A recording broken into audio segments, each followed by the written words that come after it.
ॐ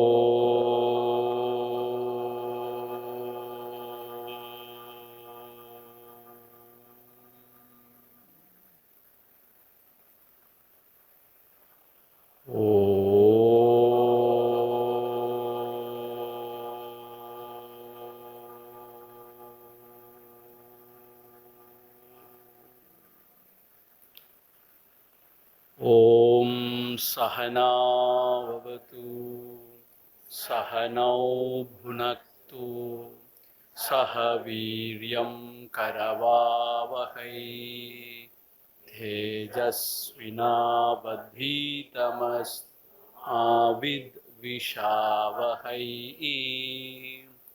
ॐ शान्ति शान्ति शान्तिः। अर्यातीतरसीवर धगवारिसगुगैल அறிவாயிரமி பரமாத்துமன் அருணாச்சலரமணன் பரிவால் உளம் முருகானல பரநார்ந்திடு குகையார்ந்து அறிவாம் விழித்திரவாய் நிசம் அறிவாய் அது வெளியாம் அண்ணாமலையாய் அடியேனை ஆண்ட அன்றே ஆவியுடல் கொண்டாயனக்கோ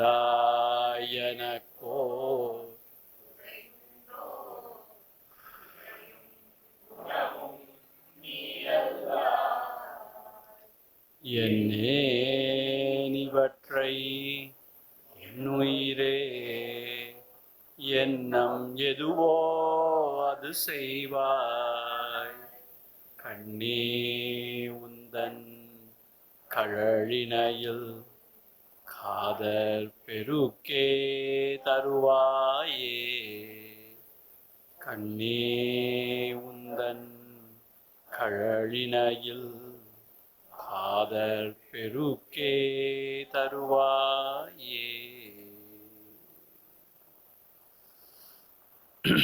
ஹரி ஓம். ஸ்ரீ அருணாச்சலம்.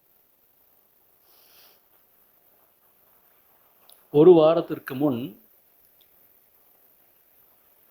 இந்த திருக்கோவிலூரில் உள்ள தப்போவனத்துக்கு போயிருந்தேன். நான் அங்கே ஸ்ரீ ஞானானந்த சுவாமிகளுடைய சமாதி ஸ்தலம் இருக்கு. அங்கே போய் சுவாமிஜி அந்த மகானையெல்லாம் வழிபட்ட பிறகு அவருடைய ஒரு சின்ன அறை ஒன்று இருக்கிற வாழ்ந்த அறை, அதில் போய் திவ்யமாக கொஞ்ச நேரம் உட்கார்ந்து இருக்கும் பொழுது அங்கே ஒரு அழகான ஒரு ஃபோட்டோ, அவருடைய ஃபோட்டோ இருந்தது. I was so impressed. I want to share with you. That's why I am just telling you. ரொம்ப அருமையான ரம்யமான ஒரு அறை அது. ரொம்ப ஏகாந்தமாக அமைதியாக இருக்கிற ஒரு அறை, அவர் வாழ்ந்த அறையும் அது. ஸோ அவ்வளவு ஒரு புனிதமாக, அவ்வளோ ஒரு அமைதியான ஒரு சூழல். அதில் சுவாமிஜி எப்படி காமிச்சிட்ருக்கார் கையன்னு கேட்டால், இப்படி காமிச்சிட்ருக்கார். ஒரு சிரிப்பு, ஒரு புன்முறுவல், இப்படி கையை காமிச்சிட்ருக்கார். I was so impressed. ஒரு பெரிய உபதேசம் மாதிரி எனக்கு கிடைச்ச மாதிரி நான் ஃபீல் பண்ணேன். அதுதான் வாழ்க்கையில் வந்து நமக்கு தேவைப்படுற உபதேசம். வேறு உபதேசமே தேவையில்லைன்னு நினச்சேன். இந்த கையை வச்சு இப்படி காமிக்கிறார் அப்படின்னா நான் என்ன நினச்சேன், என் மனசு என்ன தோன்றுச்சுன்னு கேட்டால், you offer every thing and to me அப்படின்னு சொல்லிட்டு, உன்னுடைய தலையில ஏன் எல்லா சுமையும் நீ சுமந்துட்டு தெரியுற, நீ எல்லா சுமைகளையும் ஏன் இறக்கி வைன்னு சொல்ற மாதிரி இருந்துச்சு. Offer every thing and to me. அப்புறம் இப்படி காமிச்சா, சின்முத்திரையை காமிச்சிட்டு ஒரு புன்முறுவலோட இருக்கார். நீ என்ன செய்யணும், நீ அகமுகப்பட்டு உன்னுடைய ஸ்வரூபத்தில் ஒடுங்கணும், வேற ஒண்ணுமே நீ செய்ய தேவையில்லை. இதே தான் பகவான் ஸ்ரீ ரமண மகர்ஷின்னு சொல்றார். ஒரு ஈஷ சக்தி ஒன்று இயக்கி கொண்டிருக்கிறது எல்லாவற்றையும், அதை பணிந்து நீ இருக்க கற்றுக்கொள்னு சொல்றார். அப்புறம் என்ன அர்த்தம், அதோட ஒப்பு கொடுக்கணும் எல்லாவற்றையும். ஏன்னு கேட்டா அந்த பரமாத்ம சக்திகிட்ட எல்லாவற்றையும் ஒப்பு கொடுக்காட்டி மனசு ஒடுங்கவே ஒடுங்காது. ஏதோ ஒரு காரணத்தினால் சஞ்சலித்து கொண்டே இருக்கும். ஏதாவது ஒரு கன்சர்ன், ஒரு ஆங்ஸைட்டி, ஏதாவது ஒரு கவலை. சமுத்திரத்துல வந்து அலை இருக்கிற வரைக்கும், இது சமுத்திரம் இருக்கிற வரைக்கும் அலை இருந்து கொண்டே இருக்கும். அது ஓஞ்ச பிறகு ஸ்நானம் பண்ணாலும் முடியவே முடியாது. அதுபோல இந்த உள்ளம் இருக்கிற வரைக்கும் ஏதாவது கவலையோ ஆங்ஸைட்டியோ இருந்துட்டே இருக்கும், அரிச்சுட்டே இருக்கும். அப்போ பூரணமா நம்ம இந்த இறைவனோ இல்லை நம்முடைய குருநாதனோ யார் நமக்கு ரொம்ப இதயத்துல ரொம்ப சிரேஷ்டமா இருக்காங்களோ அவங்கள்கிட்ட எல்லாவற்றையும் பூரணமா அர்ப்பணம் பண்ணிட்டு வரணும். அர்ப்பணம் பண்ணாதான் மனசு ஓடும். அப்புறம் தான் அகமுகமே பட முடிகிறது. அதாவது பகவான் கூட சொல்லும்போது உலகு விட்டுன்னு சொல்றாரு. தியானத்துக்கு ரொம்ப முக்கியமான திறவுகோல் உலகு விட்டு. உலகம் எப்படி விடுறது? தலையில ரொம்ப பாரமா இருக்கும்போது எப்படி விடுறதுன்னு கேட்டா, அதான் அவர் சொல்றார், you offer every thing and to me. என்ன அர்த்தம்? He will take care of everything. How? I don't know. But he will take care of everything. இதுதான் பக்தியோடைய ரொம்ப ஹார்ட்டே இதுதான். எண்ணம் எதுவோ அது செய்வாய், எனக்கு தெரியாது, கண்ணே உந்தன் கழலினையில் காதற் பெருக்கே தருவாய் சொல்ற மாதிரி we have to offer everything unto him. And then we have to find our own true self. அகமுகப்பட்டு ஆழ்ந்து உள்ள தேடி நம்முடைய ஸ்வரூபத்திலேயே நம்ம மூழ்கி இருக்கோம், அமிழ்ந்து இருக்கணுங்கிறார் அவர். So it was a great revelation. So ஆக நம்ம எவ்வளவு சாஸ்திரங்கள் படித்தாலும், எங்க போனாலும், என்ன சாதனைகள் பழகினாலும், கடைசியில் சாரம் என்னன்னு கேட்டா, we have to surrender everything at his feet, offer everything unto him. Shri ரமணார்ப்பணமஸ்து, பிரம்மார்ப்பணமஸ்து. அண்ட் தென் அவன்கிட்ட விட்ட பிறகு மனசு அப்படியே ஓய்வா எல்லாம் கவலையும் போயிடும். போயிடணும். அப்படி போகாட்டி விடலேன்னு அர்த்தம். அவ்வளவுதான். எல்லாம் போயிடுச்சுன்னு சொன்னா அப்புறம் என்ன இருக்கு? நம்முடைய ஸ்வரூபம் மட்டும்தான் இருக்கு. ஆக்சுவலா இந்த உடல் உலகங்களை பத்தின விஷயங்கள்லாம் கவலைகள்லாம் போயிடுச்சுன்னா மிஞ்சி இருக்கிறது நம்மளுடைய ஸ்வரூபம் தான். அதுல சுகஸ்வரூபமா இருக்க வேண்டியதான். அவங்க என்ன நினைப்பாங்க, இவங்க என்ன சொல்லுவாங்க, சிரிப்பா சிரிச்சிட மாட்டாங்களா, இப்படியா அப்படியா, இதெல்லாம் தான் மனசை போய் குழப்புறது. அவன்கிட்ட எல்லாத்தையும் விட்டுருவோம். அப்படின்னு விட்டாதான் நம்ம பிழைக்க முடியும். இந்த உலகத்துல பிழைச்சு வாழணும். தனக்கோமை இல்லாதான் தாழ் சேர்ந்தார்க்கு அல்லால் மனக்கவலை மாற்றுறது. அவனுடைய தாழ் சேர்ந்தார்க்கு அல்லால், அவனுடைய திருவடிகளை சேர்ந்தார்க்கு அல்லால் தான் அவன்கிட்ட அதை ஒப்பு கொடுக்காத வரை மனக்கவலை மாற்றல் அரிதுன்னு திருவள்ளுவர் பெருந்தகை சொல்றார். மனக்கவலை மாற்றவே முடியாதுங்கிறது. அப்போ மனக்கவலை விடாத பட்சத்துல எப்படி போய் அகமுகப்படுறது, எங்க போய் ஆனந்தத்தை தேடுறது, இல்ல ஆத்மாவை தேடுறது? அதனாலதான் பக்தி வந்து ரொம்ப ரொம்ப முக்கியமாக சொல்றாங்க. இந்த வேதாந்த மார்க்கத்துல போனா கூட ஏன் பக்தி ரொம்ப முக்கியம் கேட்டா, இந்த மனசு இல்லாட்டி அடங்கவே அடங்காது. எங்கேயாவது ஒரு இடத்துல எல்லாத்தையும் ஒப்பு கொடுக்க பழகணும், இல்லாட்டி மனசு அடங்கவே அடங்காது. அப்படி ஒப்பு கொடுத்த பிறகுதான் குருநாதருடைய உபதேசத்தை நம்ம செவிமடுத்து அதை நல்லா சிந்தனை பண்ணி அது மாதிரி வாழ்க்கையை மாத்திக்க முடியும். அது மாதிரி நம்ம தியானம்லாம் பண்ண முடியும். அப்புறம் நமக்கு அது ஸ்ரேயஸை கொடுக்கும். இப்போ கூட பாருங்க, இந்த ஒரு கொரோனா வைரஸ் உலகம் பூரா பரவி இருக்கு. எல்லாருக்கும் ஒரே கவலையா இருக்கு, பீதியா இருக்கு. நம்ம என்ன செய்ய முடியும்? நம்ம கையில இல்லாத பொறுத்து ஒண்ணுமே செய்ய முடியாது. என்ன செய்யணும்? we have to take all the precautions. ஆனா பகவான்கிட்ட தான் சரணடையணும். எண்ணம் எதுவோ அது செய்வாய். நான் என்ன செய்ய முடியும்? வேற ஒன்றும் செய்ய முடியாது. அதுக்கப்புறம் என்ன செய்யணும்? வந்த வேலையை கவனிக்கணும். வந்த வேலை என்னது? நாம் யார், நான் யார், உதிக்கும் இடம் எதுன்னு அதுலேயே உள்ள அமிழ்றது தான் நம்ம வந்த வேலை. வேற வேலை கிடையாது நமக்கு இங்க. சர்வவேதாந்த சித்தாந்த கோச்சரம் தமகோச்சரம் கோவிந்தம் பரமானந்தம் சத்குரும் பிரணதோஸ்மியகம்.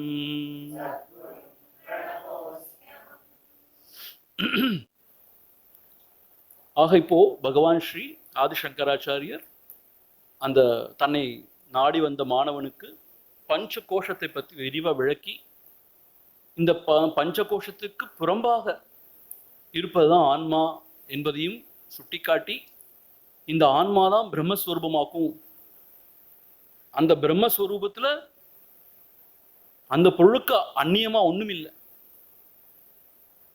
இன்ஃபேக்ட் எல்லாமே அந்த பிரம்மஸ்வரூபம் தான், பிரம்மமே அனைத்துமாக இருக்கிறது அப்படியெல்லாம் சொல்லி அந்த விஷன் ஆஃப் ஒன்னஸ், அந்த ஏகத்துவ பாவத்தை அவர்லாம் கொடுத்தாரு. அதெல்லாம் நம்ம விரிவா பார்த்தோம். இப்போ நம்ம 240 வரைக்கும் பார்த்துருக்கோம். அந்த பிரம்ம நிரூபணம், அந்த பிரம்மத்துடைய லட்சணத்தை பத்தி சொன்னார், அதையும் பார்த்துட்டோம். ஆனா அதுல இருந்து கொஞ்சம் படிப்போம். 237 இருந்து படிப்போம். 237. அதப்பரம் பிரம் சதத்விதீயம் விஷுத்த விஜ்ஞான கனம் நிரஞ்சனம் பிரசாந்தமாத்யந்த விஹீனமக்ரியம்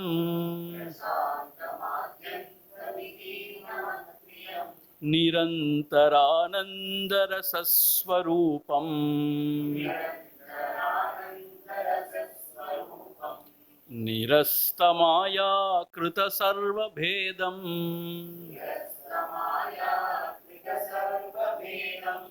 நித்யம் சுகம் நிஷ்கலமப்ரமேயம்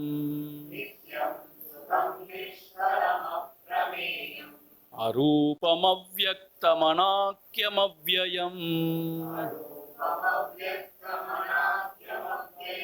ஜோதிஸ்வயம் கிஞ்சிதிதம் சகாஸ்தி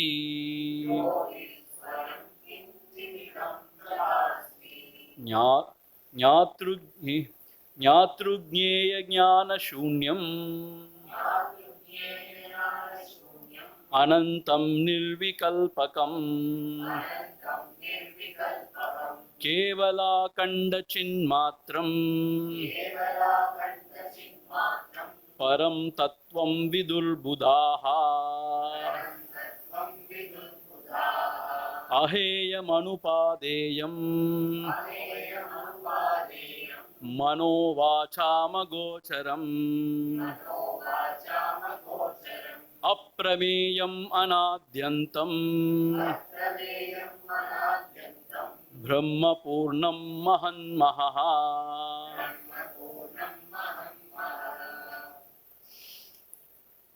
अतः परम ब्रह्म सद अद्वितीयं विशुद्ध विज्ञानगणं निरंजनं प्रशांतं आद्यंत विहीनं अक्रियं निरंतरानंद रसस्वरूपம். ஸோ இந்த பிரம்ம ஸ்வரூபத்தை பற்றி அவ்வளோ அழகாக சொல்றார். அதஹ ஆகையால் பரம்பிரம்ம சத் அத்விதீயம், இந்த பரம்பிரம்மமானது அத்விதீயம், இரண்டற்றது, ஒரே பொருளாக விளங்குவது. விசுத்த விஞ்ஞான கணம், அது எந்த அழுக்கும் கிடையாது, விசுத்தம். விஞ்ஞான கணம், விஞ்ஞான கணம்னா அறிவே மாத்திரமாய் ஒளிர்வது. நிரஞ்சனம், திருப்பி அதே தான், அப்பழுக்கற்றது. பிரசாந்தம், அதில் எந்த டிஸ்டர்பன்ஸஸும் கிடையாது, எந்த மன உளைச்சலும் அதில் கிடையாது. ஆத்யந்த விஹீனம் அக்ரியம், அதில் ஆரம்பமும் கிடையாது முடிவும் கிடையாது. ஆதி அந்த விஹீனம், அதில் எந்த விதமான தொழிற்பாடும் கிடையாது. அக்ரியம், நிரந்தரானந்த ஸ்வரூபம், ரசஸ்வரூபம், எப்பொழுதுமே ஆனந்த ஸ்வரூபமாக இருக்கக்கூடியது தான் இந்த பிரம்மஸ்வரூபம். நிரஸ்த மாயாக்கிருத சர்வபேதம், மாயையினால தோற்றுவிக்கப்பட்ட எல்லா வேதங்கள் எதுவுமே அங்கே கிடையாது. நிரஸ்தம். நித்தியம் சுகம் நிஷ்கலம் அப்பிரமேயம், அதை அளவிட முடியாதது. அப்பிரமேயம். அரூபம், எந்த ரூபத்திலையும் அதை அடக்க முடியாது. ரூபங்கள் குறி குணங்கள் அற்றது, ரூபத்துக்கெல்லாம் அப்பாற்பட்டு. ஜோதிஹி ஸ்வயம் ஜோதிஹி, ஆக தானே ஒளிர்வது. ஆக ஏதாவது ஒன்று இந்த பிரம்மத்துக்கு அந்நியமா நீ கண்டா அது கற்பனையை தவிர அது உண்மை கிடையாது, அதுவுமே பிரம்மஸ்வரூபம் தான். கிஞ்சிச்சக அஸ்தி, எதெல்லாம் இருக்கோ அதெல்லாம் இந்த பிரம்மஸ்வரூபமே ஒழிய வேற ஒன்றும் இல்லை.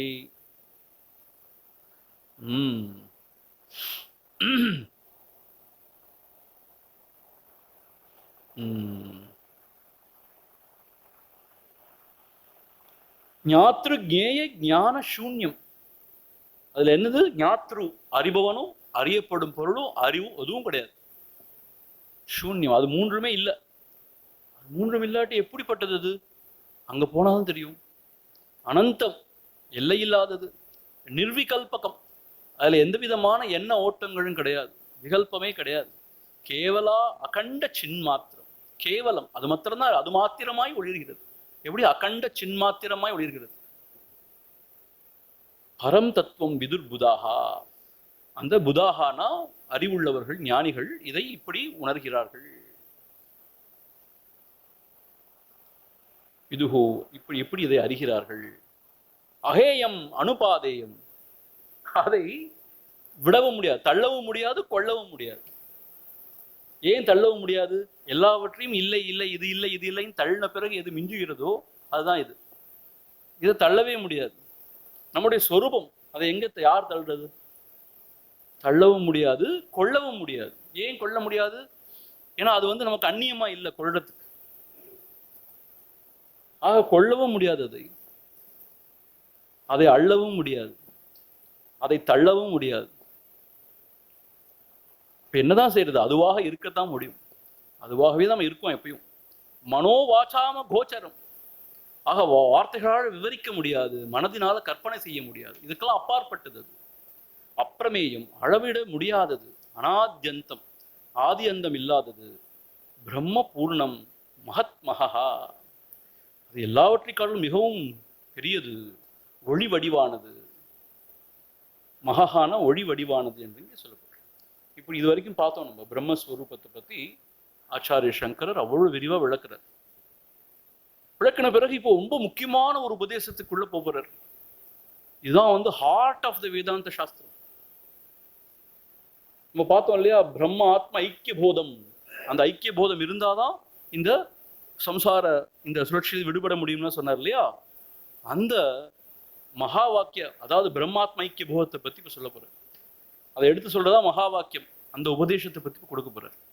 So this is a very important portion now what we are going to study.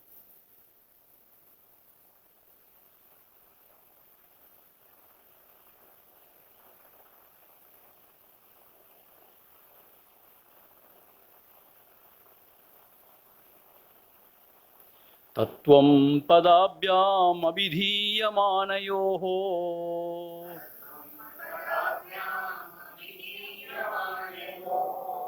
பிரம்மாத்மனோஷோதிதயோ யதித்தம்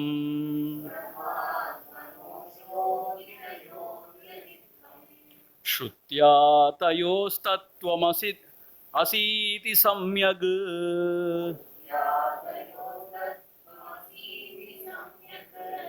ஏகத்வமேவ பிரதிபாத்யதே முஹுஹு.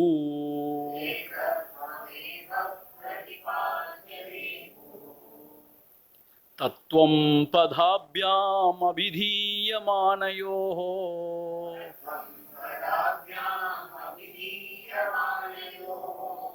பிரம்மாத்மனோஷோதிதயோ யதித்தம்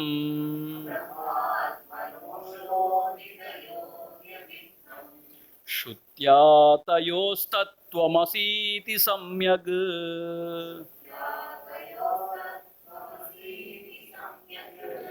ஏகத்வமேவ பிரதிபாத்யதே முஹுஹு.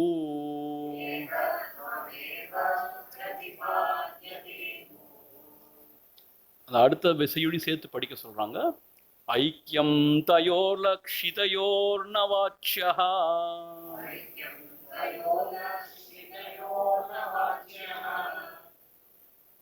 வாச்யோஹோன்னு படிக்கணும். நிகத்யதேன்யோன்ய கத்யோத பான்வோரிவராஜபிருத்யயோः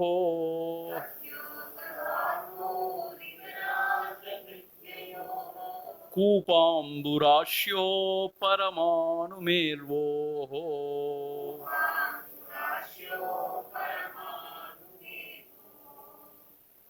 என்ன சொல்லியிருக்காருன்னா, தத்துவம் பதாபியாம், தத்துவம் பதாபியாம், அதாவது நம்முடைய வேதங்கள்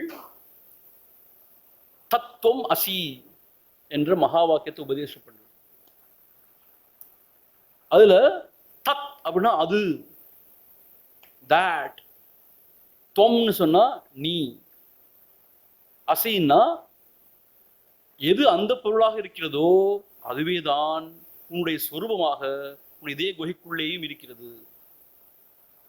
அர்த்தம், அதே பொருள்தான் உன்னுடைய இதயத்திலே இருக்கிறது, சொரூபமாக இருக்கிறது. தத்துவம் அசி,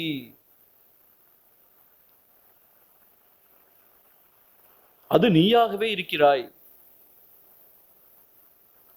தத்துவம் பதாபியாம், அந்த தத்துவம் அப்படிங்கிற அந்த ரெண்டு பதத்தை அபிதீயமானயோகோ பிரம்மாத்மனோகோ சோதிதயோகோ யத் இதத்தம், அதாவது அபிதீயமானஹானா சுட்டி காட்டப்பட்ட, இந்த தத்துவம் என்கின்ற இரண்டு பதங்களாலும் சுட்டிக்காட்ட பொருள் என்னென்ன? பிரம்ம ஆத்மனோகோ, தத்துனா பிரம்மம், துவம் அப்படின்னா ஆத்மா. இந்த ரெண்டு பொருள் இப்போ வேதாந்த சாஸ்திரத்துல பிரம்மம் தத் அப்படின்னு என்ன சொல்லுவாங்க கேட்டா, இந்த பிரபஞ்சத்திற்கு ஆதாரமாக இருக்கக்கூடிய அந்த ஒரு பொருள், பரம்பொருள் பிரம்மம்னு சொல்லுவாங்க. ஸோ அது அப்படின்னு அது குறிக்கப்படுது. துவம் அப்படின்னு சொன்னா இந்த பஞ்சகோஷத்துக்குள்ள இருக்கே இந்த ஸ்வரூபம், அதாவது இந்த ஜீவனுடைய சாரமா எது இருக்கோ அந்த ஸ்வரூபம், அது ஆத்மான்னு சொல்றோம் இல்லையா, அதை இங்கே குறிக்கக்கூடியதாக இருக்குது. ஆக தத்துவம் அப்படிங்கிற இந்த ரெண்டு பதமும் வந்து பிரம்மத்தையும் ஆத்மாவையும் குறிக்கக்கூடியதா இருக்கு. சோதிதயோகோ அப்படின்னா எப்படி இருந்து கேட்டா, இங்க என்ன சொல்லியிருக்காருன்னு கேட்டா, அதாவது உபாதிகள் நீங்க பெற்ற பிரம்மம் அது அல்லது இது, அப்படி அதை புரிஞ்சுக்கணுங்கிறார். உபாதிகள் நீங்க பெற்றதா அதை புரிஞ்சுக்கணுங்கிறாரு. ஏன் இப்படி சொல்றாருன்னு கேட்டா, உபாதிகளோட சேர்ந்து அது நீன்னு சொல்லவே முடியாது. அதுன்னா அந்த பொருள் ஈசன்னு சொல்லுவோமே. இப்போ இது அப்படி சொன்னா இந்த ஜீவன், உபாதிகள் என்ன நடத்தும்? நம்மள மறைத்து இருக்கிற இந்த உடல் மன புத்தி இதோட சேர்த்து சொல்ல போறார். ஈசனுக்கு உபாதி என்ன? மாயா ஸ்வரூபம் தான் அவரோட உபாதின்னு சொல்ல போறார். அதுக்குள்ள ஏங்குறாருன்னு சொல்ல போறார், அதுல இருந்து அது வழியா ஏங்குறாருன்னு சொல்ல போறார். ஸோ அந்த உபாதிகளோட சேர்த்து அது நீன்னு சொல்ல முடியாது. உபாதிகளை விட்ட பிறகுதான் அந்த பொருளோட அர்த்தத்தை அது நீன்னு புரிஞ்சுக்க முடியும். அதான் இங்க சொல்லப்பட்டிருக்கு. சோதிதயோகோ, சோதிதயோகன உபாதிகள் நீங்க பெற்ற அந்த தத்துவம் அப்படிங்கிற அந்த ரெண்டு பொருள், அந்த ரெண்டு சப்தங்கள் யத் இதத்தம். யத் இதத்தம்னா அது இதுதான் அப்படின்னு எதை சுட்டி காமிக்குது அப்படின்னு கேட்டா, சுத்தியா தயோஸ் தத்துவமசீதி சம்யக் ஏகத்வமேவ பிரதிபத்யதே முஹு. ஏகத்வமேவ, ஏகத்துவம் அது ரெண்டும் ஒரே பொருளாக தான் இருக்கு அப்படிங்கிற அந்த ஒருமை உணர்வை தான் இந்த தத்துவமசி அப்படிங்கிற மகா வாக்கியம், இந்த ஸ்ருதிகள்ல சொல்ற மகா வாக்கியம் சுட்டி காண்பிக்கிறது, எடுத்து சொல்கிறது.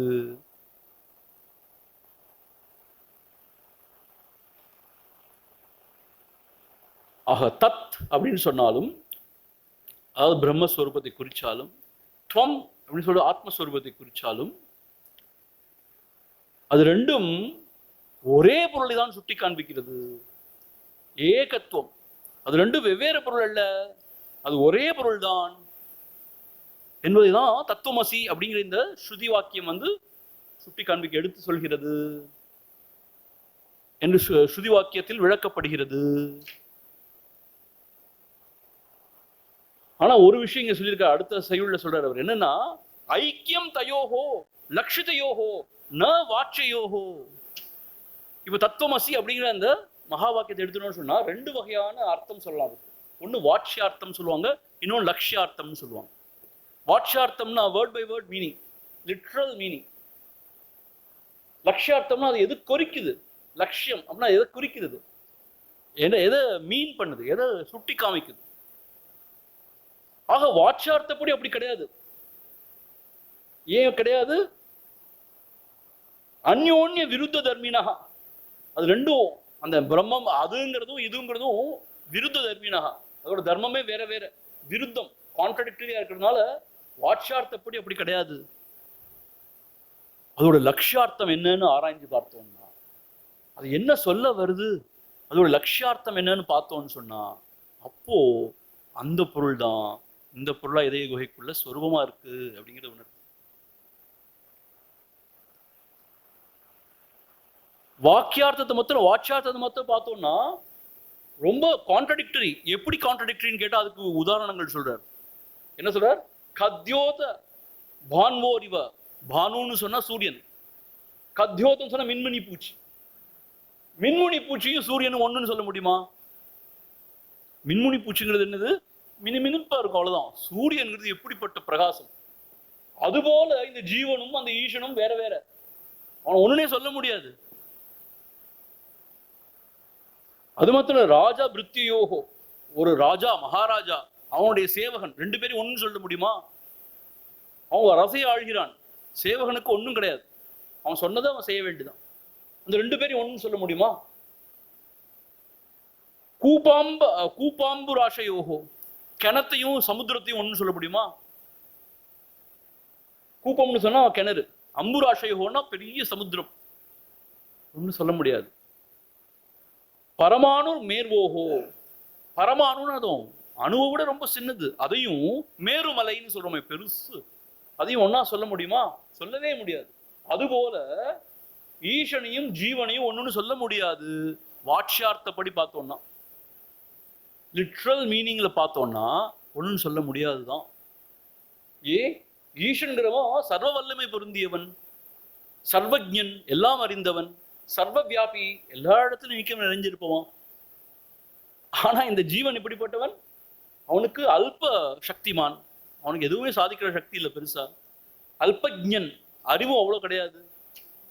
அதோட அவன் ஒரு வரையறைக்கு உட்பட்டவன், இங்கதான் இருக்கான் அவன். ஆக ரெண்டு பேரையும் ஒண்ணுன்னு சொல்ல முடியாது. வாட்சியார்த்தப்படி பார்த்தா சொல்ல முடியாது தான்.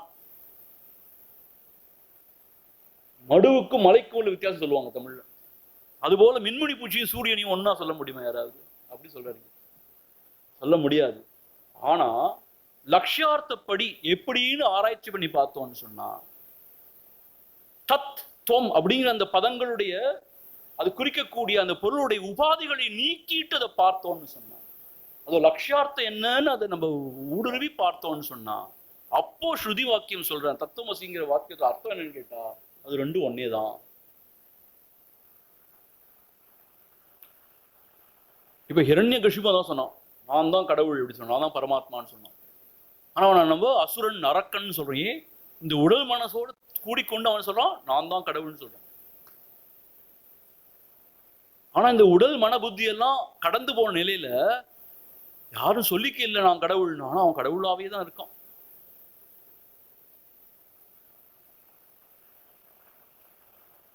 சொல்லிக்கல அர்த்தம் கேட்டா அப்படி ப்ரொக்ளைம் பண்ணி ஒரு அகங்காரியா ஒருத்தன் கிடையாதுங்க. ஆக வாட்சியார்த்தப்படி பார்த்தா மடுவுக்கும் மலைக்கும் உள்ள வித்தியாசம், மின்மணி பூச்சியையும் சூரியனையும் ஒப்பிட்டு சொல்ற மாதிரிதான். லட்சியார்த்தம் என்ன குறிக்குதுன்னு ரொம்ப ஊடுருவி பார்த்தோம்னு சொன்னா, தத்துவமசி மகா வாக்கியம் என்ன குறிக்குதுன்னு கேட்டா, இந்த ஆத்மாதான் பிரம்மம் அப்படிங்கிற அந்த இது ரெண்டும் ஒரே பொருள் தான். அழகு சுந்தரம் போல் அகமும் நீயும் முற்று அபிண்ணமாய் இருப்போம் அருணாச்சலா. அழகு சுந்தரம் ரெண்டு பொருள், ஒரு வார்த்தைகள் சொன்னா கூட அது ரெண்டு குறிக்கிற பொருள் ஒரே பொருள் தான். இங்க அருமை என்னன்னா, அழகுங்கிறது அம்மாவுடைய பேர் அழகம்மா, சுந்தரம்ங்கிறது சுந்தரம் ஐயர் அப்பாவுடைய பேர். ரெண்டையும் சொல்லிடுறார் பகவான். அழகு சுந்தரம் போல் அகமும் நீயும் முற்று அபிண்ணமாய் இருப்போம்னு சொல்றாரு. ஆக பிரம்மம்னு சொன்னாலும் இந்த ஆத்மான்னு சொன்னாலும் ரெண்டுமே ஒரே பொருள் தான். எப்போ அந்த உபாதிகளை விட்ட இடத்துல, உபாதிகளோடு சேர்ந்து பார்க்கும்போது அப்படி சொல்லவே முடியாது. அது மின்மினி பூச்சிக்கும் சூரியனுக்கும் ஒப்பிட்டு சொல்ற மாதிரி ஒரு மூடத்தனம். ஆக யாராவது ஒருவன் இந்த உடல் மன புத்தியோடு இருந்து கொண்டு நான் கடவுள்னு சொன்னான்னா சும்மா சொல்லிக்கலாம். ஆனா அது பொல்லாத ஒரு அகங்காரம். அது ரொம்பவே வீழ்ச்சிக்கு தான் அது வித்தாயிடும். ஆனா இந்த உடல் மன புத்தியை கடந்த நிலையில ஒருத்தர் ஒண்ணுமே சொல்ல வேண்டாம், அவன் பூர்ண பரமாத்மாவா பிரம்மமா அப்படியே இருப்பான். அவன் ஆனந்த ஸ்வரூபனா இருப்பான், பிரசாந்தமா இருப்பான், அவன்கிட்ட எந்த விகாரங்களும் இல்லாம இருப்பான். அப்போ அவன் ப்ரொக்ளைம் பண்ணிக்கிற அகங்காரமும் கிடையாது, அவனுக்கு அந்நியமா ஒரு உலகமும் கிடையாது. அதெல்லாம் சொல்லி அவனை எல்லாரும் கனம் பண்ணணுங்கிற எதிர்பார்ப்பும் கிடையாது.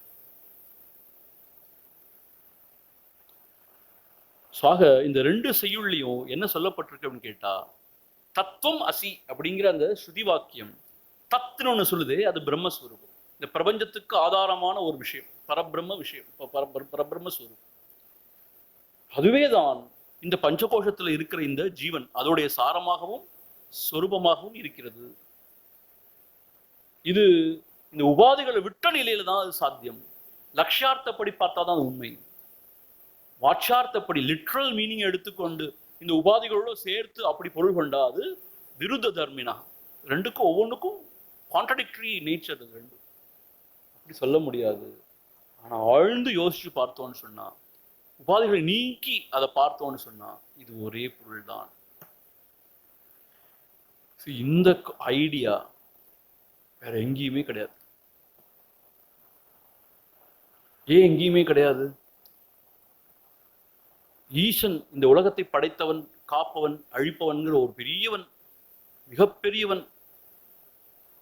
அவன் நம்மெல்லாம் வணங்குறோம், அவன் நம்மை காப்பான், அருள்வான், இதெல்லாம் உண்மைதான். நாம ஒரு அல்ப ஜீவன், நாம பல்லாயிரக்கணக்கான பல கோடி உயிர்கள்ல ஒரு உயிர். நமக்கு ஒண்ணுமே தெரியாது, இப்ப வந்துட்டு அப்புறம் போயிடுறோம். நம்ம எப்படி கிடைக்கிறது? அவனை வணங்கி வணங்கி அவன் பாதத்துல வணங்கி ஒரு நாளைக்கு அவனை போய் அவனுடைய தஞ்சம் புக போறோம் அப்படிலாம் நினைச்சிட்டு இருக்கோம். ஆனா இங்க நம்முடைய வேதாந்த சாஸ்திரம் என்ன சொல்லுன்னு கேட்டா, அந்த தியானத்தோடைய உச்சியில ஓங்கார மேடையின் மீதேறி பார்த்தேன் ஒன்றையும் காணு சொல்ற அந்த நிலைமையில பார்த்தா, இந்த உடல் மன புத்தியெல்லாம் கடந்த நிலைமையில பார்த்தோன்னு சொன்னா, அந்த ஈசனுக்கும் இந்த ஜீவனுக்கும் எந்த வேறுபாடும் கிடையாது. சீவனே சிவன். இதுதான் அத்வைத வேதாந்தம் சொல்றது. ஆனா எப்படி? உடல் மன புத்தியை கடக்கணும். எப்படி பாருங்க, இப்போ உலகம் பிரபஞ்சம் எதை சொல்றோம்? World of objects, emotions and thoughts, OETன்னு குருதேவர் சொல்லுவார். உலகம் எதை சொல்றோம்? ஆப்ஜெக்ட்ஸ், நிறைய பொருள்களா நிறைஞ்சிருக்கு, அதான் உலகம் சொல்றோம். உலகம்னா நிறைய உணர்வுகள், சிந்தனைகள், இதைதான் உலகம் சொல்றோம். ஆக்சுவலா பார்த்தா உடல் அப்படிங்கிற ஒரு உணர்வோடு ஐக்கியப்பட்டு பார்க்கும்போதுதான் நாமரூபம் கொண்ட உலகமே தோன்றுகிறது. மனம் அப்படிங்கிற ஒரு அகத்துல உள்ள ஒரு கருவியோடு இணைந்து நம்ம பார்க்கும்போதுதான் உணர்வுகளே நமக்கு தோன்றுகிறது. புத்தியோட தொடர்பு கொள்ளும் போது சிந்தனைகளே தோன்றுகிறது. இந்த மூணையும் விட்டோம்னு சொன்னா அங்க ஆப்ஜெக்ட்ஸ், இமோஷன்ஸ் அண்ட் தாட்ஸ் ஒண்ணுமே கிடையாது. அதை உணர்கின்ற PFTங்கிற பர்சிவர் ஃபீலர் திங்கர் அந்த ஈகோவும் கிடையாது. அது கிடையாத பட்சத்துல வேற என்னதான் இருக்கு? அந்த சின் மாத்திரமா இருக்கக்கூடிய அந்த பரம்பொருள்ங்கிற அந்த சொரூபம் மாத்திரம்தான் மிஞ்சி இருக்கு. அப்ப ஆப்ஜெக்ட்ஸ், இமோஷன்ஸ் அண்ட் தாட்ஸை நீக்கின இடத்துல உலகமும் கிடையாதுன்னு சொல்லியாச்சுன்னா அதுக்கு ஆதாரமான சக்தியும் சொரூபமா தான் இருக்கு.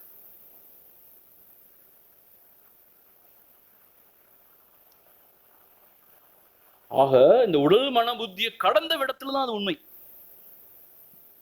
உடல் மன புத்தியோடு தொடர்பு கொண்டு நான் அந்த பரமாத்மா அகம் பிரம்மாஸ்மின்னு சொன்னான்னா அவனுக்கு என்ன சொல்றானே விளங்கிக்காம சொல்றான்னு அர்த்தம்.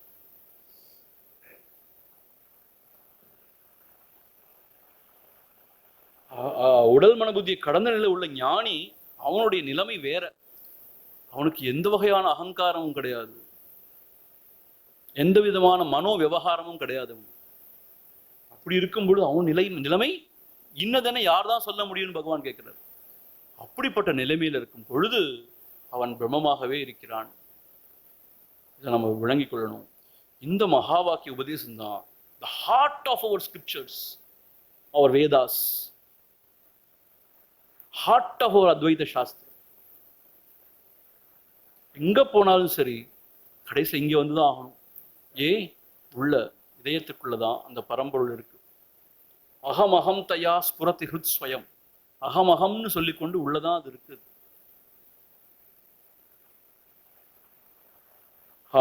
அப்படிப்பட்ட விஷயம் நம்முடைய ஸ்வரூபம். தயோர்விதோதோயமுபாதி கல்பிதஹ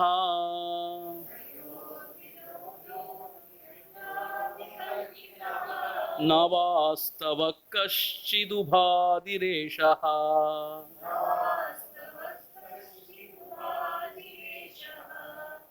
ஈஷஸ்ய மாயா மஹதாதி காரணம்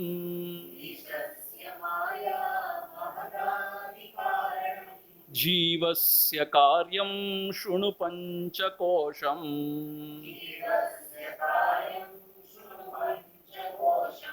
தயோர்விரோதோயமுபாதி கல்பிதஹ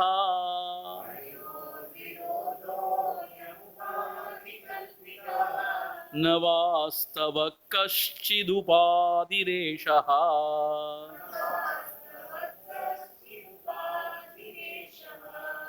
ஈஷஸ்ய மாயா மஹதாதி காரணம்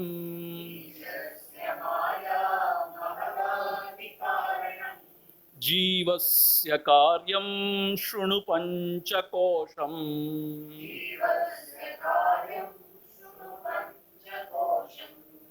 தயோஹோ, தயோஹோனா அவற்றினிடையே. எவற்றினிடையே? இந்த ஜீவன், அந்த ஈசன் அல்லது பிரம்மம், இந்த ஆத்மா. தயோஹோ அயம் விரோதஹா உபாதி கல்பிதஹா.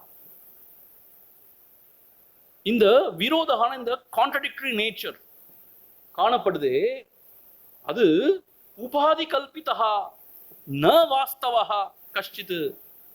அது உபாதியால கல்பிக்கப்பட்ட ஒரு விஷயம்தானே ஒழிய அது உண்மை கிடையாது, வாஸ்தவம் அது இல்லை. அது எது? இந்த பேதம். அதாவது இந்த ஜீவன்கிறவன் அல்பசக்திமான், அல்பஜ்ஞன், ரொம்ப தீனன். இது இந்த பேதம். ஈசன்னா அவன் சர்வ வல்லமை பொருந்தியவன், அவன் எல்லாம் அறிந்தவன், எல்லாத்தையும் வியாபித்திருக்கிறவன். இந்த பேதங்கள் உபாதி கல்பிதஹா, உபாதியால வந்ததானே ஒழிய வாஸ்தவஹா நஹி, வாஸ்தவம் கிடையாது. அது அப்படியா? அப்ப அந்த ரெண்டு பேருக்கு என்ன உபாதி இருக்கு அப்படி கேட்டா, ஈஷஸ்ய மாயா மகதாதி காரணம். ஈஷன்னு சொல்ல அவனுடைய உபாதி என்னன்னு கேட்டா மாயா, மாயாங்கிற சக்தி. அதை இன்னொரு விதமா மகத்ன்னு சொல்லுவாங்க. அதை குருதேவர் த டோட்டல் இன்டெலெக்ட்ங்கிறார். மகத்ன்னு சொல்லி ஒரு தத்துவத்தை சொல்றாங்க. த டோட்டல் இன்டெலெக்ட் அப்படி சொல்றாரு. அந்த எல்லா அந்த டோட்டல் இன்டெலெக்ட்னு சொல்ற அந்த இது இயங்குறது அப்படிங்கிறத பார்க்குறோம். இண்டிவிஜுவலா இந்த மனபுத்தி இதுல இயங்குறதுன்னு பார்க்குறோம்.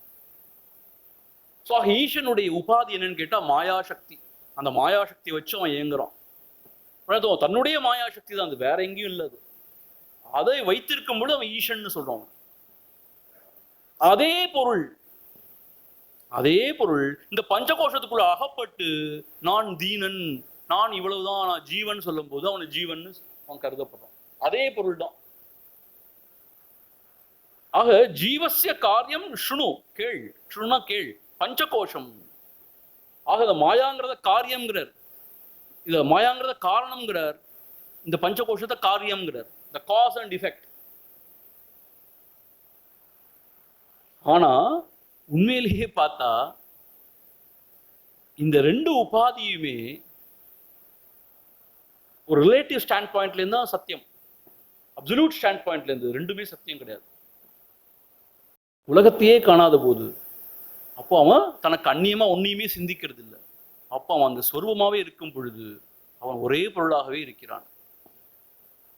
அதே பொருள்தான் எல்லாவிடத்திலும் இயங்குவதை காண்கிறான். அதே பொழுதுதான் எல்லாவிடத்திலும் ஒளிர்வதை காண்கிறான். ஆக என்ன சொல்லப்பட்டிருக்கு, இந்த இரண்டு, இந்த ஜீவ ஈஸ்வரா, இந்த ரெண்டு பேரிடையே காணப்படுற அந்த பேதங்கள்லாம் உபாதி கல்பித்தகா, உபாதியால் தோன்றப்பட்ட கற்பனையை ஒழியவனா வாஸ்தவா. அது ஒருபோதும் அது வாஸ்தவ உண்மை கிடையாது, சத்தியம் கிடையாது அது. ஆக இந்த ஈசனுடைய உபாதி எது? ஏஷகா உபாதி ஈஷஸ்ய மாயா. ஈசனுக்கு உபாதி மாயா. அப்ப இந்த ஜீவனுக்கு பஞ்சகோஷம், இந்த பஞ்சகோஷம் தான் அவனுடைய உபாதி. உபாதினா அவனை கட்டுக்குள்ள கொண்டு வர்ற ஒரு சமாச்சாரம்.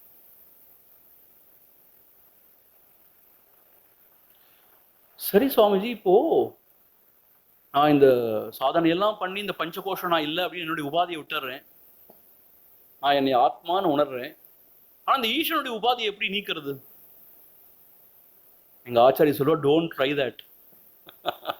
ஈஸ்வனுடைய மாயா உபாதி எப்படி விளக்குறது? ஈஸ்வனுடைய மாயா உபாதி யாரும் விளக்க தேவையில்லை. நான் ஜீவனே இல்லை அப்படின்னு உணர்ந்து சொரூபமா இருக்கும் பொழுது தனக்கு அந்நியமா உலகத்தையே காண மாட்டான். காணாத பட்சத்துல அதை இயக்கிறது காக்கிறது அப்படிங்கிற ஒரு கான்செப்டே அவனுக்கு கிடையாது. அப்போ அந்த மாயையிலேருந்து இயங்கக்கூடிய ஏதோ ஒரு தத்துவம்ங்கிறதே அவனுக்கு கிடையாது. அந்த இடத்துல கிடையாது. அப்போ அவன் அந்த சாரமா, அந்த எசன்ஸ், அந்த சொரூபமா அவன் இருக்கான்.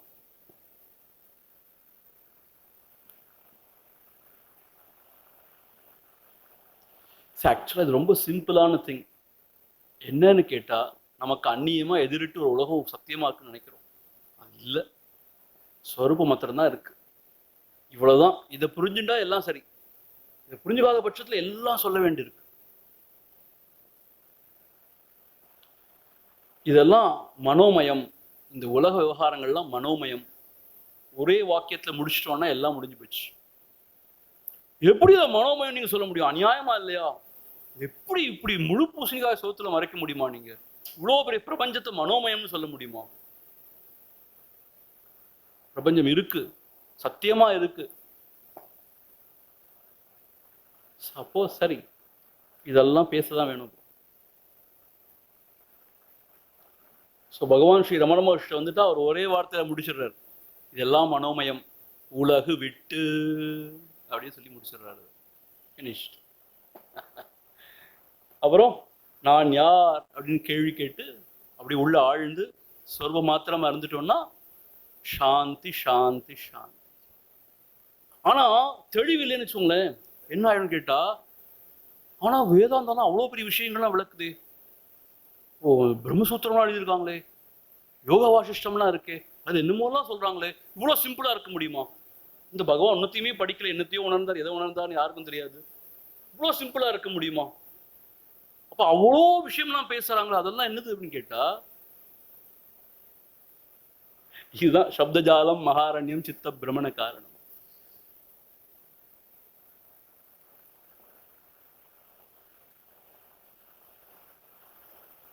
ஒரு கான்சியஸ் என்டைட்டிக்கு தான் ஒரு எண்ணம் எழ முடியும். ஒரு கான்சியஸ் என்டைட்டி இல்லாட்டி எங்கேயோ ஒரு எண்ணம் தானா எழ முடியாது. ஆக கான்சியஸ் என்டைட்டிக்கு தான் எண்ணங்கள் எழ முடியும். எண்ணங்கள் ஊடாகத்தான் உலகத்தை நம்ம அனுபவிக்க முடியும், அறிய முடியும், உலகத்தை நம்ம உணர முடியும். எண்ணங்களை விட்டுட்டு உலகத்தை உணரவே முடியாது. ஆகவேதான் எல்லாமே மனோமயம் சொல்லுது. அந்த எண்ணங்கள் கூட இந்த கான்சியஸ் என்டைட்டி இருக்கிறதுனாலதான் அது எழும்புது. ஆகவேதான் நான்கிற பொருளை சார்ந்துதான் அந்த எண்ணங்களே எழும்புதுன்னு சொல்றோம். அந்த கான்சியஸ் என்டைட்டி என்னன்னு பார்த்தா, மை காட், அதுதான் எல்லாமே. அது தவிர ஒரு ஒண்ணுமே இல்லை. இவ்வளவுதான் விஷயம். எல்லா எண்ணங்களும் என்னையே, அவ என்னையே சார்ந்ததுக்கு என்ன அர்த்தம்னு கேட்டா, ஒரு கான்சியஸ் என்டைட்டி இல்லாம எண்ணங்கள் எழ முடியாது.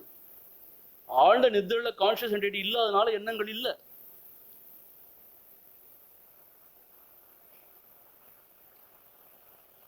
அந்த எண்ணங்கள் அப்பால உலகம் யாரும் கண்டதில்லை இது வரைக்கும், காணவும் முடியாது.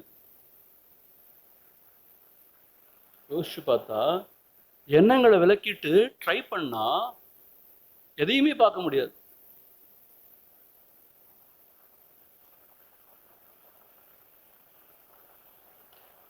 இந்திரியங்களூடாக மனம் வெளிப்படும் பொழுது இந்த நானாவிதமான நாம ரூபத்தை காண்கிறது. அப்படி இந்திரியங்கள் அந்த உடல்லாம் விட்டுட்டு மனம் மாத்திரம் இயங்கும் பொழுது நானாவிதமான எண்ணங்கள், உணர்வுகள் இதெல்லாம் தோற்றுவிக்கும்.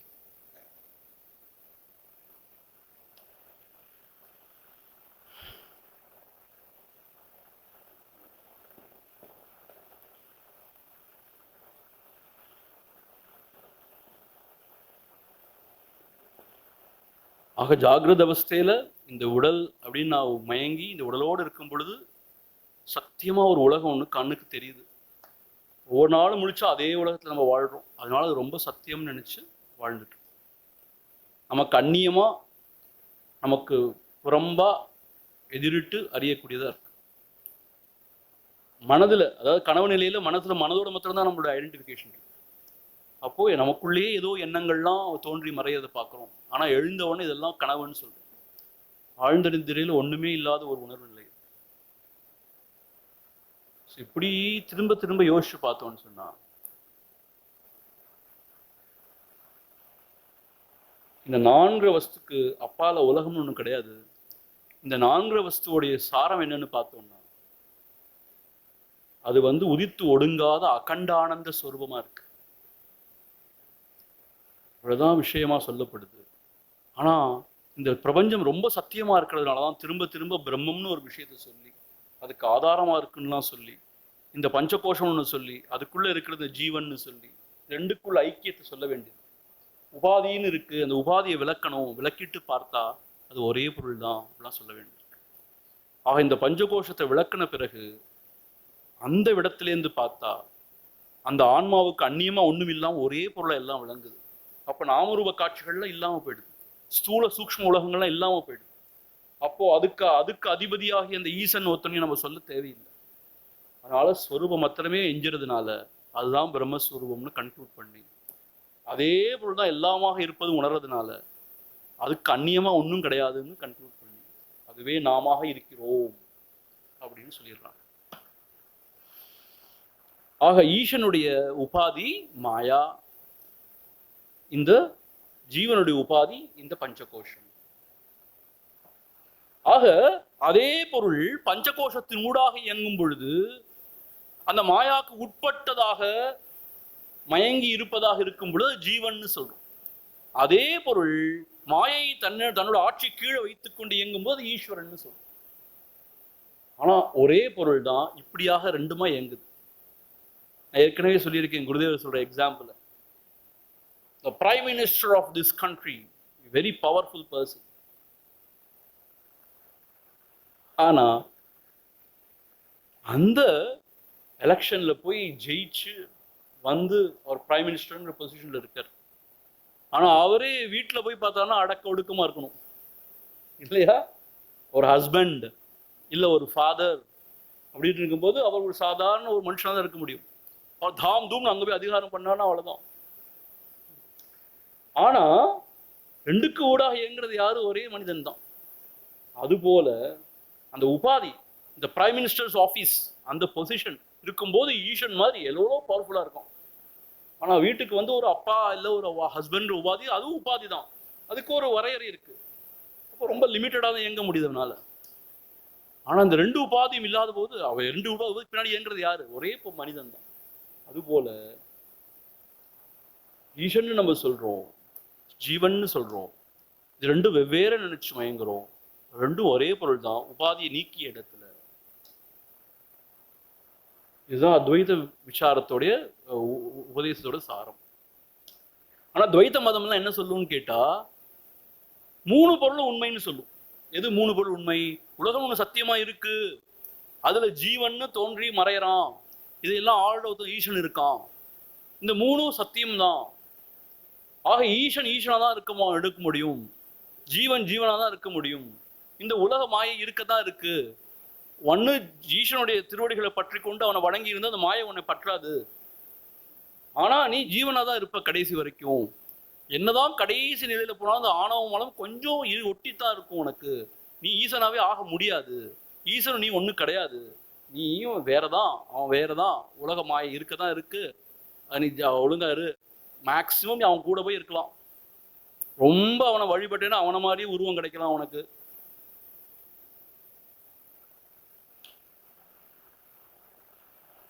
அவனும் ஒன்றாகலாம் கூட ஒன்றாகலாம், ஆனா ஒன்றாக முடியாது. அவன் ஈசன் தான், நீ ஜீவன் தான். ஆனா இங்க என்ன சொல்லுதுன்னு கேட்டா அப்படி கிடையாது. உன்னுடைய மன மயக்கத்தினால ஜீவன் மயங்கரைய ஒழிய நீ ஜீவன் கிடையாது. அப்ப நான் யாரு? நான் யாருன்னு கேட்டா கண்ட சச்சிதானந்த ஸ்வரூபம். அந்த நிலைமையில இருந்து பார்க்கும்போது உலகம் உனக்கு அந்நியமா கிடையாது, உலகமே கிடையாதுன்னா அப்புறம் அதெல்லாம் தோற்றுவிச்சவன் அது இதுங்கிற கதையெல்லாம் எங்க போறது? ஆகவே இது எல்லாத்துக்கும் சாரமா இருக்கிறது ஸ்வரூபம் தான். ஆனா ஒரே ஒரு வார்னிங் இங்க என்னன்னு கேட்டா, நம்ம மன அளவுல இயங்கும் பொழுது, உலகம்னு ஒன்று காணும் பொழுது, உலகத்துக்கு அதாவது சக்தி இருக்கு. அதை வணங்கும் பொழுது அது நம்மை காக்கிறது, நம்மை வழிநடத்துகிறது. இதெல்லாம் யாரும் இல்லைன்னு சொல்ல, இதைதான் நம்ம சரியா புரிஞ்சுக்கணும். வணங்கும் பொழுது அது நம்மை அனுகிரகம் பண்ணுது. என்ன சுவாமி எல்லாம் சொல்றீங்கன்னா அப்படித்தான் அது. எல்லாம் சொல்றீங்கன்னா அப்படித்தான் அது. அது அனுகிரகம் பண்ணுது.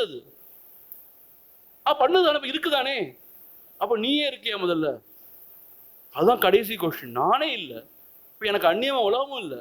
அந்த நிலைமையில பார்த்தா அப்போ இதெல்லாம் ஆழ்ற அந்த ஏதோ ஒரு ஈச சக்திங்கிறதும் அப்படி பரமார்த்த நிலையில கிடையாது. அது எல்லாமே ஸ்வரூபமா பிரம்மமா ஒரே பொருளா இருக்கு. இதுதான் அத்வைத வேதாந்தம். இப்போ அதை தவறா புரிஞ்சா என்ன தவறா புரிஞ்சுக்கலாம்? ஒன்லி பரமார்த்தம் எடுத்தோம், இப்போ இந்த எல்லாம் இடைப்பட்ட விஷயத்த சொல்றது எல்லாமே கிடையாது. அப்படி கிடையாது. அதான் கிருஷ்ணர் கீதையில சொல்ற, நீ அவனை சரியான பாவத்தோடு அணுகி அவனை வணங்குனா அவன் அதே பாவத்தோடு உனக்கு சரியான அனுகிரகம் பண்ணுவான், உன்னை காப்பாற்றுவான், ரட்சிப்பான். அப்ப காப்பாத்தாலும் ரட்சிக்கிறான் அவன் எப்படி இல்லைன்னு சொல்ல முடியும்? உன்னையே இல்லைங்கிறோம், நானே இல்லைன்னு சொல்லும் போது அப்புறம் இன்னொன்னு இல்லைன்னு சொன்ன நீ ஏன் கவலைப்படணும், ஏன் ஆச்சரியப்படணும்? இவ்வளவு உயிர்த்து கொண்டு இவ்வளவு விஷயங்களோட இவ்வளவு ஒரு உணர்வுகளோட சிந்தனைகளோட இருக்கிற தன்னையே இல்லைன்னு சொல்லும் பொழுது அப்புறம் இன்னொருத்தனை இல்லைன்னு சொன்னா நீ இவ்வளவு மதிமயங்கணும், ஆச்சரியப்படணும், கோவப்படணும்? பரமார்த்த நிலை, பரமார்த்திகமான திசையில, மனதை கடந்த நிலையில. சோ மனதை கடந்த நிலை தான் சத்தியமா இப்போ எல்லாம் இருக்குதானே. அதுதான் பகவான் சொல்ற, அப்படி கிடையாதுங்க. சாதகத்திலே துவிதம் சாத்தியத்தில் அத்துவிதம் ஓதுகின்ற வாதம் அது உண்மை அல்லங்கிறார் அவர். அப்படி கிடையாது, இப்பயும் அப்படிதான் இருக்கு. நீ தான் மதிமயங்கி இருக்க ஏதோ காரணத்தால. இப்ப கோஸ்ட் தெரியறதுனால கோஸ்ட் இருக்கா?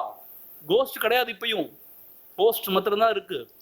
நீ கோஸ்ட பார்த்து கோஸ்ட் இருக்குன்னு சொல்ற ஒழிய இப்பயும் சொல்ற போதும் கோஸ்ட் கிடையாது.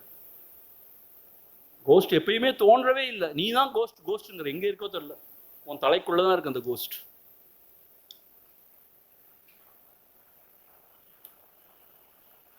ஆக அத்வைத வேதம் என்ன சொல்லுது அப்படின்னு சொன்னா, பரமார்த்திக திசையில அதெல்லாம் ஒன்றும் கிடையாது, சொரூபம் மாத்திரம் இருக்கு. அதே சமயம் நான் இருக்கேன், இந்த உலகம் இருக்கு, எல்லாம் இருக்குன்னா ஈச சக்தி இருக்கு. அந்த ஈச சக்தி கருணை மிக்கது தான். அதை நீ வணங்கினா அது உனக்கு அருள் செய்யும் தான். இது என்னடா இது? ஆமா, அது உனக்கு அந்நியமான ஒரு சக்தி கிடையாது, உனக்குள்ளேயே இருக்கிற சக்தி தான் அது. உனக்குள்ளேயே நினைத்தோம், இந்த உடல் மனம் மாத்திரம் இல்லை, எல்லாவற்றுக்குள்ள கடந்து போனா உள்ள இருக்கிறது கடவுள். ஆகவே அது உன்னை அனுகிரகம் பண்ணும்.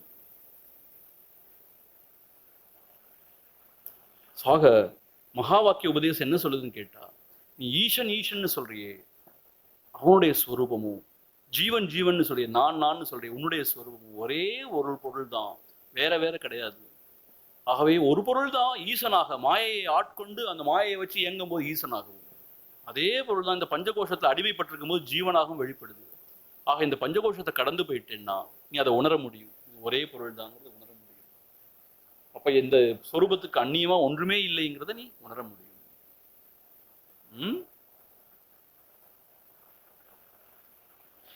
ஏதா உபாதி பரஜீவயோஸ்தயோ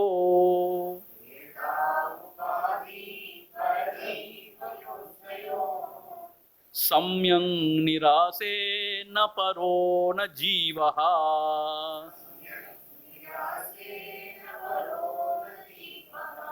ராஜ்யம் நரேந்திரஸ்ய படஸ்ய கேடகः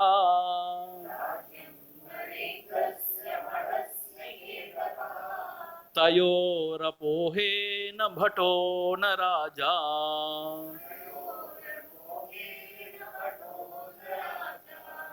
ஏதா உபாதி பரஜீவயோஸ்தயோः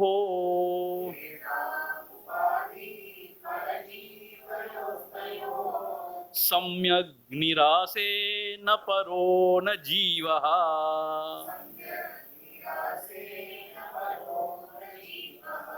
ராஜ்யம் நரேந்திரஸ்ய படஸ்ய கேடகः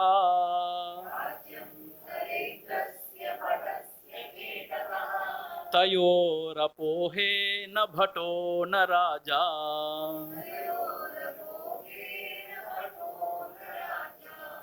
ஏதோ உபாதி, ஏதோனா இந்த இரண்டு உபாதிகளும், அதாவது உபாதினா ரெண்டு உபாதிகளும், பரஜீவயோகோ தயோகோ சம்யக் நிராசே. போராடுறானே, சண்டை போறானே போர் வீரன், அவனோட கேடகம், கேடகம் அந்த கேடயம்னு சொல்லுவோம் இல்லையா, வாழ் கேடயம்னு சொல்லுவோம் இல்லையா, அது ரெண்டையும் பிடுங்கிட்டுன்னா அவன் ராஜாவும் கிடையாது, இவன் சிப்பாயும் கிடையாது.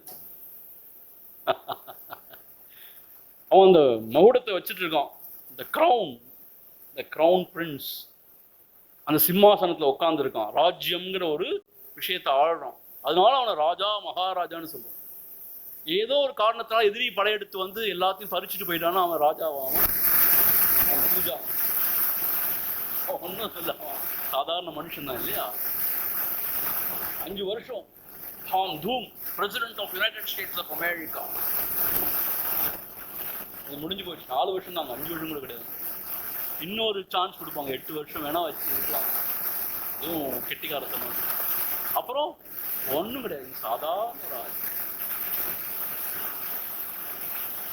அதே போல் இந்த சிப்பாயினே சொல்கிறோம், அந்த இதெல்லாம் கவசம்லாம் போட்டு அந்த வாளோட அந்த கேடயத்தோடு இருக்கான், அதனால அவன் பெரிய சோல்ஜர்லாம் சொல்கிறான். அந்த யூனிஃபார்ம்லாம் கழட்டிட்டான்னா அவன் பாவம் சாதாரண மனுஷன்தான். அது போலதான் இந்த உபாதிகளோடு இருக்கும்பொழுது அவனை ஈசன்னு கொண்டாடுறோம், உபாதிகளுக்குமே இவன் ஜீவன் மயங்குறோம். இந்த உபாதியை நீங்க இடத்துல அவன் ஈஸ்வரனும் கிடையாது, இவன் ஜீவனும் கிடையாது. அப்போ எல்லாம் ஒரே பொருள் தான், அந்த ஒரு பொருள் தான் ஈசனாகும், ஒரு பொருள் தான் இந்த ஜீவனாக இங்க நடித்துக் கொண்டிருக்கிறது.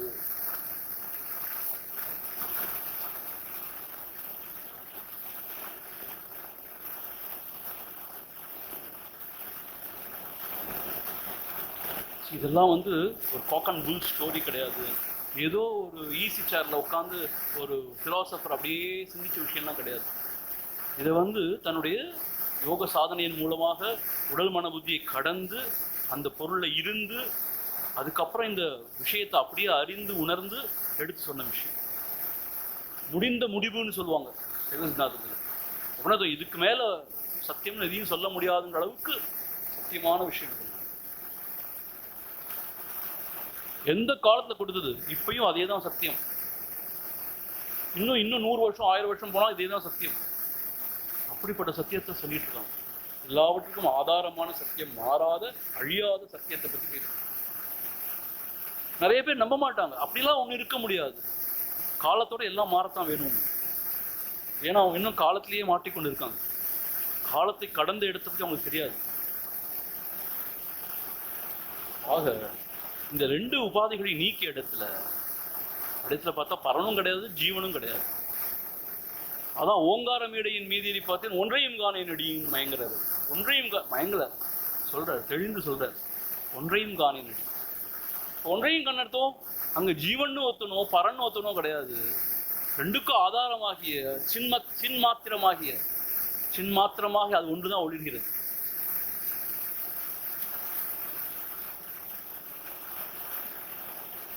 அதனாலதான் சௌந்தரிய லஹரியில கூட சங்கராச்சாரிய என்ன சொல்றாருன்னா, அந்த சின் மாத்திரமா இருக்கும்போது அவனுக்கு ஒரு இயக்கமும் கிடையாது. அவனே மாயா அல்ல அந்த சக்தியோட சேர்ந்து இருக்கும் பொழுதுதான் அவனுக்கு இயக்கம். ஸ்பந்தித்துமப்பின்னு சொல்றாரு. ஒரு சின்ன ஒரு இயக்கம், ஒரு ஆட்டம் அசைவு கூட அவனுக்கு கிடையாதான் சக்தி இல்லாட்டி. அவளோட சேர்ந்தாதான். அது என்ன அர்த்தம்னா, அதுதான் ரொம்ப உயர்ந்த விஷயம். எந்த அசைவும் இல்லாம இருக்கிறது தான் உயர்ந்த விஷயம். ஆக்சுவலி சின் மாத்திரமா இருக்கிறது தான் பெரிய சத்தியமான விஷயம். இந்த மாயா கூத்து தான் இங்க இவ்வளவு அனர்த்தங்களுக்கு காரணம். அப்படி பார்த்தா அந்த மாதிரி உணர்வுல இருக்கும் பொழுது அங்க எந்த பேதமும் இல்லாத ஒரு விஷயம்.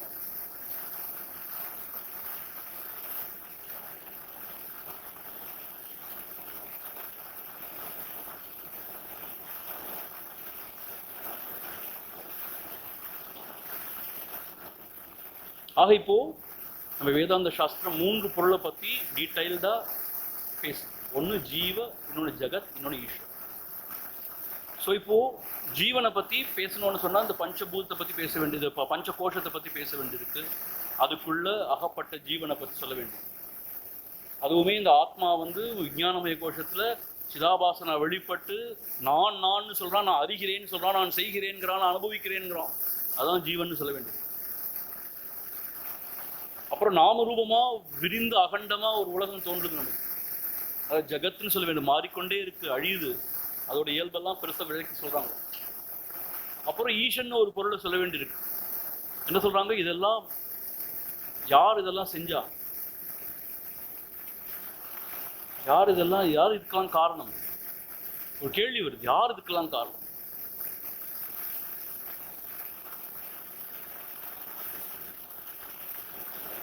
பாம்பு பயப்படுவோம். பாம்பு தோன்றியதுக்கு யார் காரணம்?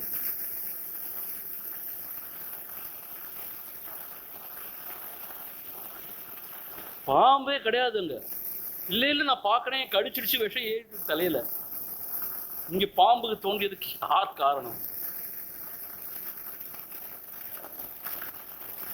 அத மாதிரி இந்த உலகத்தை காண்றோம்.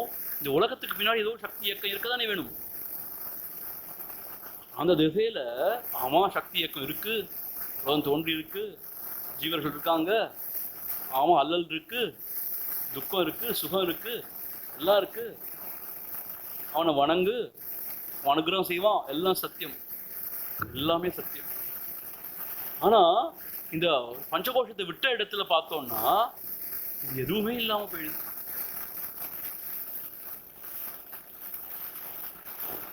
அப்போ ஒரே பொருளா ஸ்வஸ்வரூபமா அப்படியே இதுலயே இருக்கு. அதுதான் மகா வாக்கிய உபதேசத்துடைய ஒரு உயர்ந்த ஒரு விஷயம். அதாவது நாம நின்றுட்டு இருக்கிற அந்த கார்பெட், நமக்கு அடியில கார்பெட்டையே உருவிட்டு விட்டுறோம். இந்த மாதிரி விஷயம் இது. அப்போ காண்பானும் இல்லை, காட்சி பொருளும் இல்லாத ஒரு இடம் ஆயிடுது. இந்த இடத்துல காட்சி பொருளா இருக்கக்கூடிய ஈசனை பத்தி ஏன் பேசுறோம்?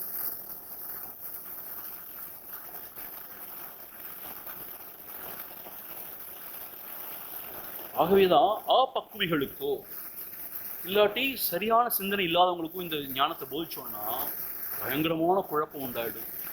ரொம்ப தவறா புரிந்து கொண்டு எதையோ அவங்க வியாக்கியானம் பண்ண ஆரம்பிச்சிருவாங்க. ஒண்ணு. ரெண்டாவது, சாதாரண ஒரு நிலைமையில உள்ளவங்க இதை எடுத்து சொல்லும் போது ஒரு பெரிய கலக்கம் உண்டாயிடும், பயம் உண்டாயிடும்.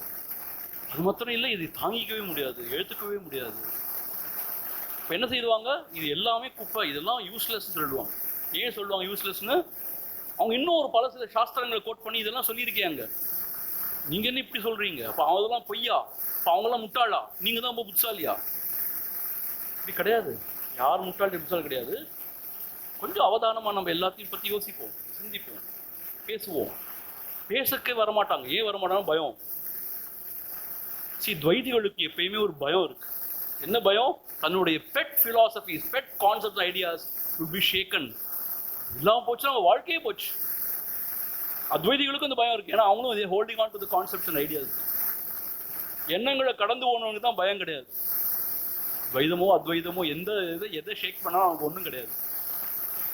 அது வரைக்கும் இந்த பயம் இருக்கு.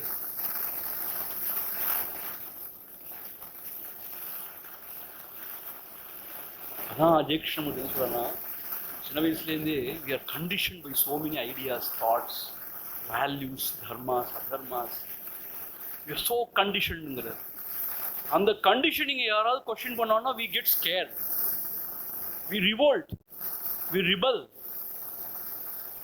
But one has to question, otherwise how will you come out of it?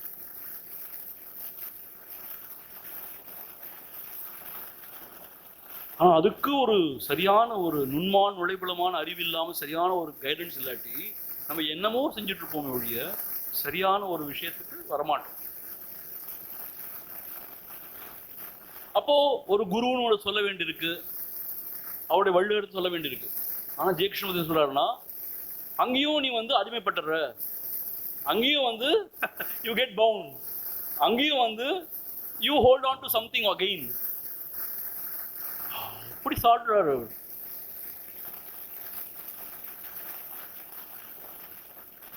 அது இல்லாமையும் ஒன்றும் செய்ய முடியல, இருந்தாலும் பிரச்சனையா இருக்கு, என்ன செய்யறதுன்னே தெரியல.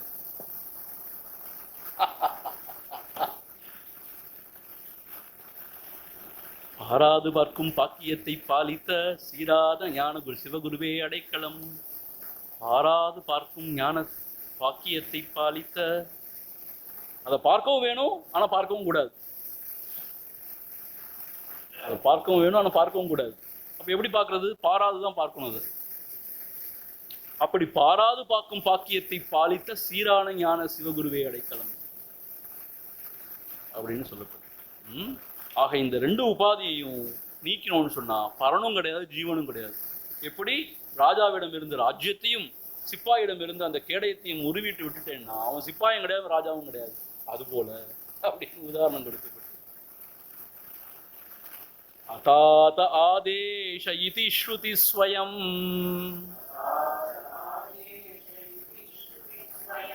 நிஷேததி பிரம்மணி கல்பிதம் துவயம்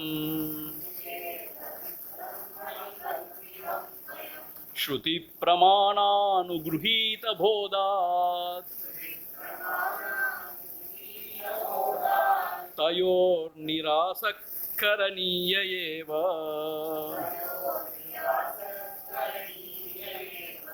அதாத ஆதேஷ இதி ஸ்ருதி ஸ்வயம் நிஷேததி பிரம்மணி கல்பிதம் துவயம்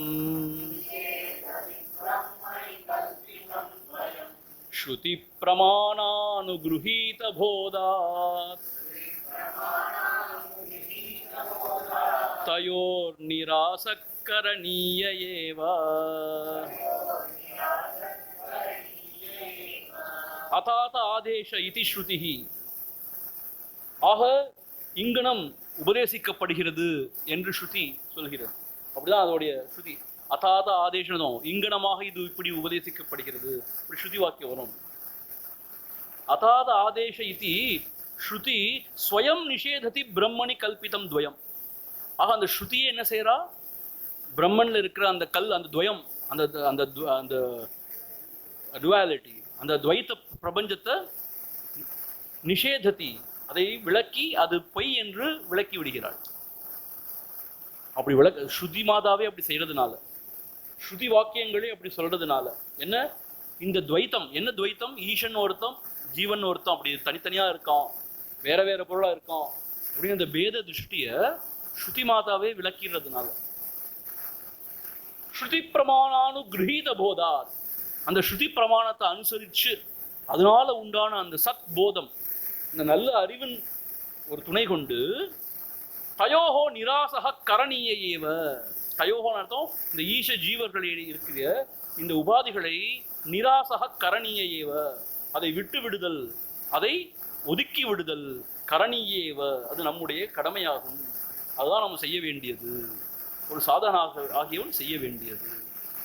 ஏன்னா ஸ்ருதியே அப்படி சொல்றா, இந்த பிரம்ம தத்துவத்துல அந்த துவைத்தம் கிடையாது. துவைத்தம் எதுவும் ஈசன்னு தனியா ஒரு பொருளும் ஜீவனு தனியா பொருளும் அப்படி ரெண்டும் கிடையாது, ரெண்டாவும் கிடையாது அப்படி அப்படின்னு ஸ்ருதி மாதாவே விளக்கிறதுனால அந்த ஸ்ருதி பிரமாணத்தை ஒரு உறுதியாக கொண்டு, அந்த ஒரு ஸ்ருதியிலேந்து பிறந்த அந்த உறுதியிலேந்து பிறந்த அந்த ஞானத்தை கொண்டு இந்த இரண்டு பொருள்களை இருக்கக்கூடிய அந்த பேதங்களை எல்லாம், உபாதிகளை எல்லாம் நீக்கி விடுதல் வேண்டும்.